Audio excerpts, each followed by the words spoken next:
So, the conversation started a little bit before the second financial exam began on October 21st, 2021, at exactly 6:21 p.m. He asked me, "Hey, are you ready for the exam?"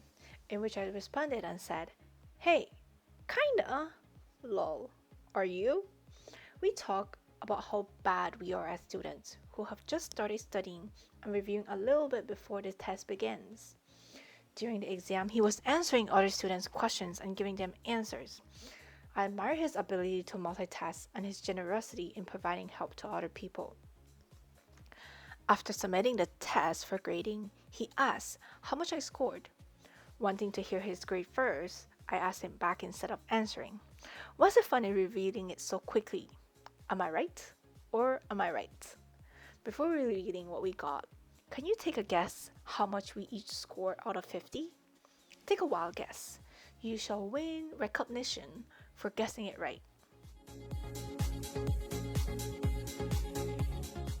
So he told me he got 30 out of 50, which I doubted immediately. He then said he was joking and gave me his actual grade, which is 37 out of 50. I was still in doubt, but he convinced me after telling me he realized he messed up some questions after, but could not backtrack to change answers. Feeling kinda bad scoring quite high, I then told him I got 45 out of 50, in which he said is impressive. What can I say? I'm born to impress. Jokes aside, we then talk a bit about our quantitative method class before he said he will catch me later as he needs to go to do his workout now. I was a bit surprised that it is after 8 p.m. He told me he cannot slack off because he has goals he wants to reach, and he will be disappointed in himself if he doesn't reach them. He continued to say he has too many reasons to fight for, and staying consistent is not a problem for him. After hearing those, I was very moved. I can tell he has everything planned out, and he has his big picture drawn out. Seems like he's a person with many stories. He knows what he wants in life, and emotions flooded through me as I gazed upon those messages, as it was very inspiring to read.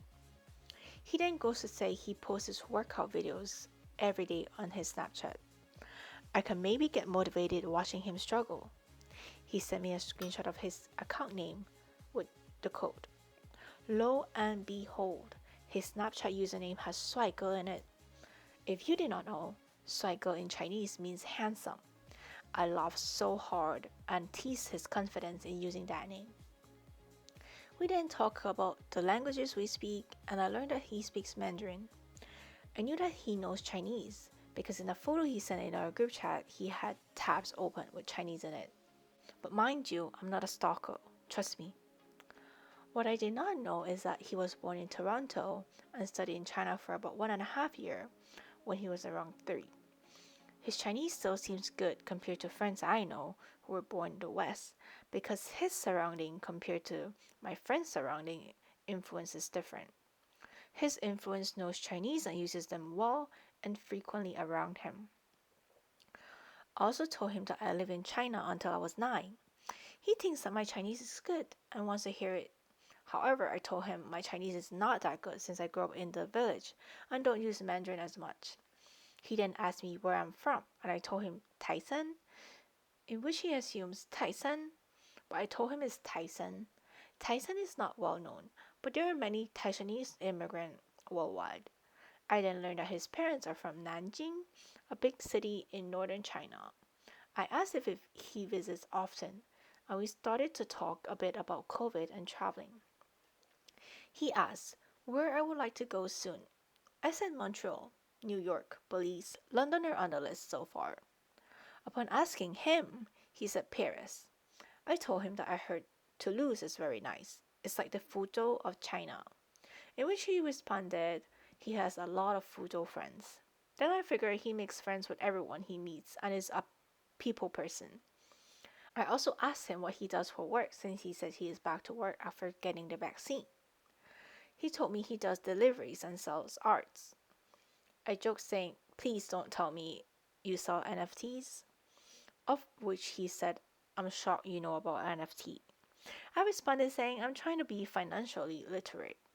He says he's trying too, and that we can study together.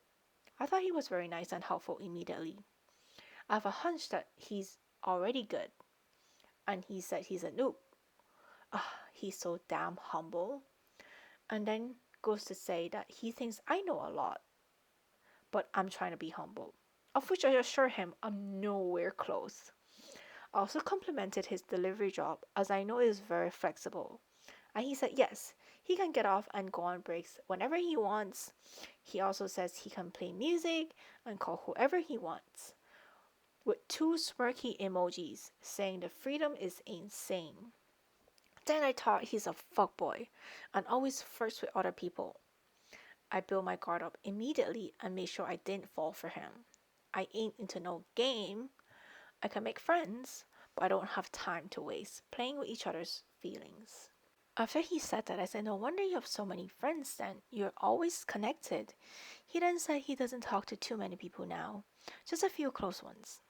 We then talk a bit about losing connections with friends and diverting paths due to differences in values and beliefs as we grow and move along our own path.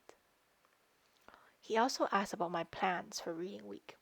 We then talk a bit about few places in Canada that are popular, like Canada Wonderland, CN Tower, Casa Loma, and Ripley's, of which I told him I haven't been to many places since COVID broke out, a bit after I moved here. He said he thought I was here since I was 9, but I told him I migrated to Belize when I was 9. He had to look up the place yet again, as it's not a well-known country. He then said he wants to hear my Chinese, which I thought was interesting. While he was thinking of something for me to say, I told him I can send him something first.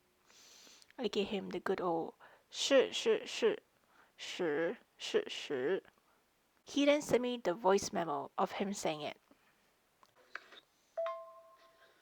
4是4，10是10。4是4，10是10。4是4，10是10。That's good. That's good. When I heard his voice, I thought, well, that was definitely better than how I said it.